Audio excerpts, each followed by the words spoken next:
And we back. Are y'all ready for me to try and complete one of the most impossible rebuilding challenges? Now, in the past, we have done one-player rebuilds where I randomly get a star player in the league. I think the last time we did it, we got Kyrie Irving, and we turned a team of Kyrie Irving plus 40 overall players into a championship quality team. It was a W video. But what if I did a one-player only rebuild, but the player is a 67 overall? Is it possible to go from 167 overall player to a championship quality team through nothing but getting assets and flipping them? And that is the question that we are trying to answer today. I mean, if anybody could do it, it's gonna be this man right here. Be sure to leave a like, subscribe if you're new. We dropped episode 2 of Called Game yesterday with Meta World Peace, or the guy that was formerly known as Meta World Peace, Ron Artest, Meta Sandiford Artest. The man is going by a lot of names in his life. So go check that out, man. Go check that out. Listen to it on audio platforms, watch a YouTube video, whatever you need to do. Continue to show support over there because it's kind of like my passion piece. You know what I'm saying? Leave a like over here too, and let's get to the video. Okay. So the 67 overall player that we have is Muriel Shaylock. I did not know of Muriel Shaylock's existence until last year. I went to the NBA Draft Combine, or I guess 2 years ago now, I went to the NBA Draft Combine, and he actually, at the Combine, he was giving people buckets. So it was a tweet out there that I was like, hey, Muriel Shaylock is kind of nice. And he was an all NBA G League player last season. But then that stopped, and now he is playing overseas in a Turkish basketball league. And he dropped a 32-point game. Go crazy, Muriel. Anyway, he is the only asset that we have in today's video, other than, of course, some draft picks. I got to introduce you guys to Eugene Palmer. He is a 6'4" point guard that is also the center. There's no more Andre Levinson, unfortunately, man. He's gone because now I'm on the PlayStation doing these videos, and Andre Levinson was an Xbox guy. So introducing you to Eugene Palmer from Thailand. Oh, very interesting. Well, he is a 45 overall player. Now let's see. Let's just take a look at Muriel Shaylock's trade value. Udonis Haslem, Brad Wanamaker, and Tyler Cook. I will do the Brad Wanamaker trade. Sorry, Muriel, but you were just the first domino to fall. And now we have a 72 overall player. 70. You know what? Let's go to the first game of the season just to see how many points my boy Brad Wanamaker will put up in this hypothetical. They lost by almost 50. Is that 50, 40? They lost by a lot of points. He has 7 points in the first quarter. But Brad Wanamaker, his stock is at an all-time high because he put up 22, 4, and 5. Beautiful. Now let's trade him away. It's added an unnecessary loss to our record. I'm just hoping that our draft picks are super crazy wanted, because it's Brad Wanamaker plus 40 overall players. You know what I'm saying? Some team is going to look at that pick and be like, that's guaranteed a top 3 pick, because this team is going to be buns. Little do they know, we are on the retooling, rebuild phase of this organization. So that's a trade that couldn't happen. Patrick Williams and Felicio. Ooh, okay. We got to really think about this trade, because if there's any player that can turn a team around, it's Cristiano Felicio. No, you know, look at his per 36. The man is a hooper. Advanced stats, true shooting percentage, beautiful. His PPR, pure point rating, has basically been negative his whole career. Okay, I don't know what I'm talking about. Jared Allen, Serge Ibaka, Clint Capella, but they want 2 first-round picks. They're tripping. We can't give up 2.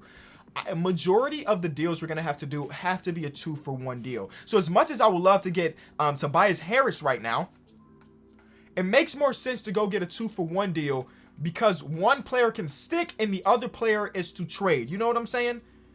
Unless you're getting a guy like DeMar and they're also giving me a pick back. Is this a worthy trade? I think we do this one just because we get the pick back and we can flip that pick later. Okay, now we trade DeMar for 2 players, 80 and a 78, something like that. They just want to get rid of Tobias Harris over here. I understand he's got a big contract, but he's been hooping this season, y'all. Russell Westbrook. This is not a bad trade, especially when you consider you change the positions of Robert Covington and Yusuf Nurkic. They both get better. So it's actually the trade we're going to do, and we didn't have to give up any picks. Right now, I'm in the mood of, like, I will give up a pick if I have to. But if I don't have to give up a pick to make a deal, like a first-round pick to make a deal, then I won't. You know, if I could throw in 2 seconds low-key and try to finesse, that's exactly what I'm going to do eventually, because 2K is being... Look at bro, they really don't want Toby. A second-round pick and get me Toby. And now at this point of the rebuild, that's not a bad trade. Here's another 2-for-1 that could be beneficial just because Serge goes up to like an 83 and Patrick Beverley will at least go up to an 80. So that's trade number 6 is interesting. Serge, Pat Bev, welcome to the team, man. Easily. Look, oh, he's an 85 and Pat Bev's an 81.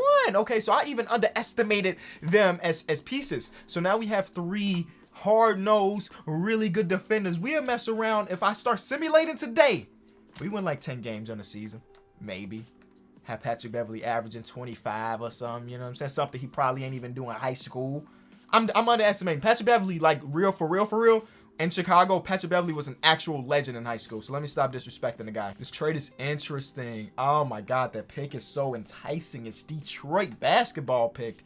But I do believe we got to stick to our guns and say we're doing 2-for-1 trades only. So I think we do this Blake Griffin and DeAndre Jordan trade. Boom. Made Blake Griffin a point guard, and I made DeAndre Jordan a small forward. No, that's not what we want to do. Okay, so we have turned a team of a 60 overall player into 4 80+ overall players, and now we throw 2 in with a pick. Let's get our first star player of the video, man. The first star player of the video, Toby. They just don't want him. First star player of the video is Karl Anthony Towns. He is safe. He is one of our building pieces. Like I said, those first round picks that we have are super, super valuable. We also bring in Malik Beasley. And now it is time to turn Patrick Beverley in a second into 2 solid players. Or we do 2 seconds for Mitchell Robinson. And y'all know Mitchell Robinson as a power forward is elite at an 85 overall. And he's on a rookie contract, a small rookie contract. So we do that instead. I would rather trade Mitchell Robinson because his pieces are going to be a little bit better. OG Anunoby, welcome to the team, my guy. We do that. We make Kim Birch a power forward, and just like that, we have 5 players that are 80+ overall, plus I would consider a star big man in Karl Anthony Towns. Like we're really out here working. We're working. Now, if I did Kim Birch, Malik Beasley, and a pick, can we get our second star player for Karl Anthony Towns? That's interesting. No, Clint Capella, but like, nah, it's not worth. I don't think any of these trades are worth trading 2 players and a pick for. So we'll scrap that idea. We'll scrap that idea and just keep doing our asset flipping. Trading for Clint Capella seems like the easiest thing imaginable. I wanted to keep Malik Beasley, but I had to do that because, as you can see, 90 overall Clint Capella is actually elite. So if we throw 90 overall Clint Capella and one of our last 4 picks, we should be able to get an elite level player or 2 here, but they want OG Anunoby. I want to try to do a deal that makes a little bit more sense in that there's De'Aaron Fox and Rashawn Holmes. Derrick Rose in a pick. Okay. Michael Porter Jr. and Aaron Gordon, Sabonis and TJ Warren, Brandon Ingram. Mitchell Robinson comes back with Fred VanVleet. Shea and Al Horford. Oh, man, we got options. The one that stands out probably above the others is this one. We get De'Aaron to be our actual point guard of the future. We flip Rashawn Holmes. I think I do that trade. I think that's the one that make the most sense because as much as I would have liked to get Ben Simmons and Tobias Harris, they also wanted OG Anunoby, and I couldn't afford at that point in the rebuild to throw 2 actual really good NBA players, even if we're getting 2 really good back. Rashawn Holmes for Chris Middleton. Now, Chris Middleton's contract is huge at $33 million a year. But we're a team that don't really have a lot of money tied up because even De'Aaron Fox's contract doesn't kick into next year. So I like our big 3. But now it's about surrounding them with really good pieces. Chris Middleton's going to be... I like what we're building, all things considered. You know, start thinking about where we started from and looking at where we are now. I'm liking what we got here. If I can put together a solid 8-man rotation, count it. Give me the championship. But it's got to be... Actually, it's got to be more than solid because I do remember that these are real-life rosters, so we have to go through Brooklyn. We're going to have to go against go through the Lakers and yada, yada in the finals. Kim Birch actually doesn't have a lot of trade value, even with a first-round pick attached.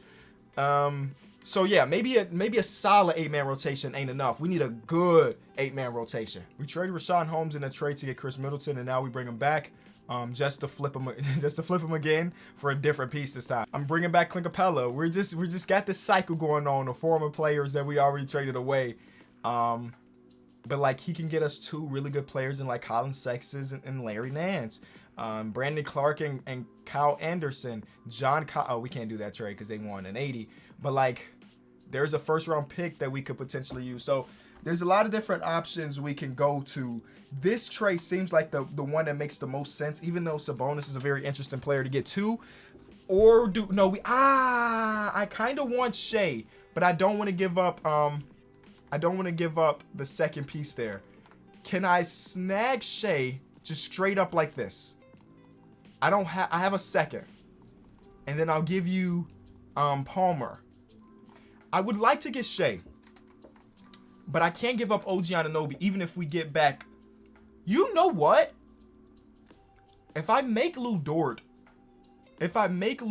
a small forward, he might end up being an 80 overall. So it's like the same valued player, kind of. You know what? I'll do it because I want to Shea so bad. We'll run him at the 2, and then Lou Dort, please go up. 80. Okay, so Lou Dort is basically what OG Anunoby was, for sure. And right now, if we were to start the simulation of the season, we have an all 80 overall team, start at 5, and then a 6-man. Not terrible. Not a terrible start, but it is just a start. Now, the only problem is we only have one more first-round pick left, so we got to do some finessing. And the way we do that is boom, boom, and then we go into free agency and sign some players that are on that want one-year deals. Like, you know what? No, make it centers only because we can make centers more valuable. John Henson wants to come to Orlando? Sure.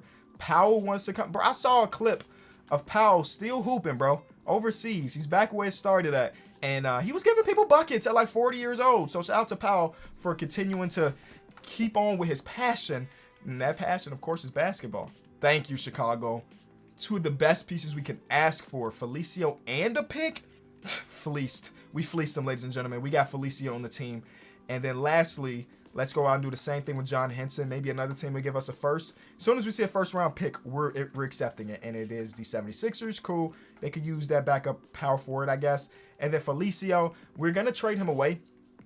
And for only reason we're trading him away is because it seems like an unfair challenge if we have the demigod on the team. You know what I'm saying? So let's trade him away for Mike Muscala, who I know as a 4 is almost an 80 overall. He is an 80 overall. Whoo! There we go. Okay, we're cooking. We're cooking. And let's go back. Let's go back to it with, I want to see Chris Middleton in the pick. Could we upgrade the 85 overall Chris Middleton? We can get Tobias Harris, who keeps getting thrown into here. I mean, their contracts are very similar. If I make Toby a small forward, his overall goes up. So maybe that is the deal. Vucevic is interesting. But if I'm going to do a trade for like Vucevic, it has to be a 2-for-1. There's Julius Randle. And there's 2 80s. Oh, wow. Okay, we actually have a really tough decision to make. I think the easy thing to say is like, hey, you got Julius Randle. He's the best player here in all the trades. You know what? I'm gonna stick to what I'm thinking. And y'all know small forward Julius Randle. He's a demigod, y'all. I'm keeping it a buck. This man is elite. That's an easy trade to make. Even though I wanted to try to do a 2-for-1 deal for the obvious reasons because we need more assets. But hey, we had to do what we had to do. Mike Muscala in the second might get us 2 players that are okay. Hey, Chris Middleton, want to come back home? I mean, I guess it's not home, but back to where you started here this season. We're moving Julius Randle back over to the 4 just so we can have Chris Middleton run our 3 position. Wait, I didn't want to click Shea, even though I do want to make Shea's backup position a point guard. So I guess it's a good thing we're here. But I wanted to do the same thing with Julius Randle, make his backup a small forward, so he can still play some small forward minutes. I think our starting 5 is really, really good, man. Fox, Gilgeous-Alexander, Middleton, Randle, Karl Anthony Towns. We got 2 solid bench players to use, but like we need I think if we could get to a 9-man rotation with this starting 5, 8-man rotation with this starting 5, we're good. And to get to an 8-man rotation, basically what we need is like one more player. We need like one more player and make it a guard because Mike Muscala can run power forward and center. Lou Dort can run shooting guard and small forward. So we just need someone that can handle the ball because I don't really. Lou Dort has been doing a lot of playmaking this season, but let's keep it a buck. It can be a lot better with the playmaking minutes. So let's go find that guy. We don't have much to trade if we're keeping these 2. So that would be like Mike Scott in this first from the Bulls, which might be valuable enough to get like a okay quality backup point guard. Come on. I mean, I'm seeing quality players, but none of them at the point guard position. Tough. That's really tough. Okay. How do we work around this? Trade for Willie Cauley-Stein. Make him a power forward. He goes up to an 80. And then we move his 80 overall self. Nope, not Mike Muscala. I like Mike Muscala's ability to shoot the ball. In the second, this will get us a quality backup point guard. Come on. Come, please. Somebody has it. I keep seeing Chris Dunn. There's Elfrid Payton. Dennis Smith Jr. and Wayne Ellington can shoot the skin off the peel, though. That's one thing we know to be true. Dennis Smith Jr., he's been here and there. Would I trust Dennis Smith Jr. to be my backup point guard on the championship team is the question I have to ask myself. He added literally no value to this trade. Why should he, you know? So it's either I go with Dennis Smith Jr. or I go with Elfrid Payton and Reggie Bullock. The trades are very, very similar. They're giving us an okay backup point guard and then somebody that can really shoot. I guess I'm taking Elfrid Payton for the only reason is the Knicks are good this year. And though Elfrid Payton has been here and there, he's been on that team. Are we good? Is this our team? Are we a championship quality team? Let's see. First game with the whole new squad is a win against Atlanta in overtime. Karl-Anthony Towns and Julius Randle, big-time games. Those dudes are going to carry us this season. We lose the next one to Freddie, who I had an opportunity to trade for 1,000 times. We even lose to the Knicks because Derrick Rose, and since he ain't got to worry about Julius Randle, he's averaging 25 and 6. Chris Middleton's averaging 10 points a game right now. Paul George? Yeah. Thank you, Reggie Bullock. Yeah, I'd rather take Paul George. I think that's an easy trade. Let's see what PG's up to in this first game against the Bucks. Yeah, that's the second option player that I really wanted. Paul George, that guy. There we go, PG. Oh, well, okay. But well-rounded for him. Well-rounded. Patrick Patterson is getting minutes for me. I would prefer not that to be the... Yeah, we can run an 8. We can run an 8. I trust these 8. We don't need to be a 9. Are we good, though? We lose to OKC. That's no bueno. Because we took Shea away from them. But then we beat Luka. So I don't know what to think of this team just yet. I guess we'll go to the trade deadline. And if we're good, then I won't bother to stop. But if we're bad, we will make more trades. LeBron won MVP. Anthony Edwards, 25 points per game. It's very rare that you see somebody win the Rookie of the Year other than LaMelo Ball. LaMelo usually bodies this award. But, hey, it's Anthony Edwards. Chris Middleton. Hey, we sent Chris Middleton. Who is he backing up? Oh, Kawhi. He's backing up Kawhi. Yeah, okay. All right, he's backing up Kawhi. Giannis, most improved, goes to Christian Wood. Frank Vogel wins Coach of the Year because the Lakers are a 99 overall team, which is better than us. We are the Orlando Magic. Do we have any All-NBA players? Yes, Paul George averages 25, 7, 4.5. PG, this is your time, baby. Everybody's talking trash about you not being a playoff player. Let's change the narrative. Karl-Anthony Towns averages 23 and 12. About 19 and 11 for Julius Randle. I really do. What? Did you play one game? Hey, shout out to my big homie, man. Point guard / center. Hey, yeah, he only played one game. Oh, that was the one game in the beginning of the season. All right, cool. Okay, never mind then. I'm excited for this playoff run, potentially. We're going against Washington in the first round. You know what Washington looks like. I'm going to breeze through this one because I don't think they can really hold us, and they don't. Then we move on to play against Boston. That's a matchup. We got 3 90s and then 2 borderline 90s. Is it really it might come down to the bench, low-key. And Boston don't have an amazing bench. They got Evan Fournier coming off the bench, who's a hooper. They got Peyton Pritchard, who's a hooper. You know, they got Tristan. Okay, so maybe they're 8-9 deep. We're about 8-9 deep. So this should be a good series. This should definitely be a good series. Game 1 is a win for the Orlando Magic and a De'Aaron Fox game. Our whole starting 5 put up 20+. Magnificent. Oh my, how many times has that happened in NBA history? Somebody knows that stat. I don't. De'Aaron Fox, okay. This is why we need to see the Kings in the playoffs eventually, because De'Aaron Fox might be that dude when playoff time comes around. We get, we get out of there in 6, and in the elimination game, Karl-Anthony Towns showed his significance, and we go against Brooklyn. All right. We knew this day was coming. Obviously, they are killing us. All right. We win game 1, though. Shea can't be held back. Cat can't be held back. PG could have shot it better, but we won. He put up 21. You never know. He could have hit the biggest shot in the game. It's just simulation. Game 2. There you go, PG. Let's go. Oh, wait. Let's go, PG. Come on. Oh, they won. They didn't come to play. Paul George. Playoff P is real, y'all. Oh my God, if we sweeping them, boy, what? Okay, I'm sorry. I typically don't do this, but this is amazing. I need to go and look at the statistics from that series because they got swept. I can't believe that.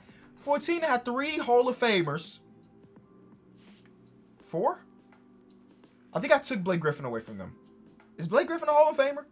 They even had Serge. I forgot we traded them Serge. So they had Serge coming off the bench.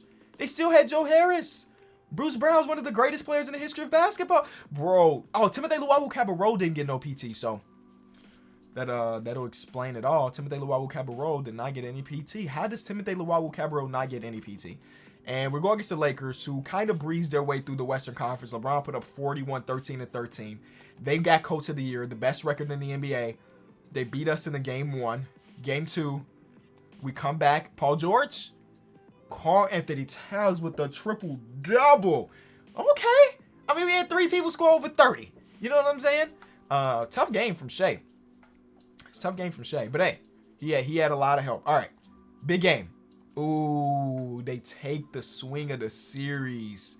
We back in Orlando, though. Orlando fans go come out crazy, right? Yeah, they ain't been this successful in a long time. Since Dwight Howard days. So, I mean, to see them back in a rematch. Dwight Howard then when it gets the Lakers. Uh-oh. History is a little bit different, Bron. I mean, a 19-assist game. I can't be mad at that. But people on TV gonna talk about his non-shooting stats. God, Paul George, come on, keep killing him, bro. In this finals, he is averaging 34 plus 34 plus 20 divided by 3. He's averaging a lot. Here we go. Put the game away, PG. Oh no! LeBron said he's not going out like that. Okay, we got a game 7. Come on, man. Orlando, don't let me down. There we go. There's a lead. Oh, my God. 10 points with 10 minutes to go. The Orlando Magic are NBA champions again. And I'm guessing it's... Okay. Karl Anthony Towns had to dominate. LeBron did his thing. Anthony Davis, 6 turnovers, 0 fouls, only 17 points.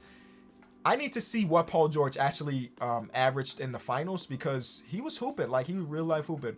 28, 7, and 5. So, I guess finals MVP could have went anyway.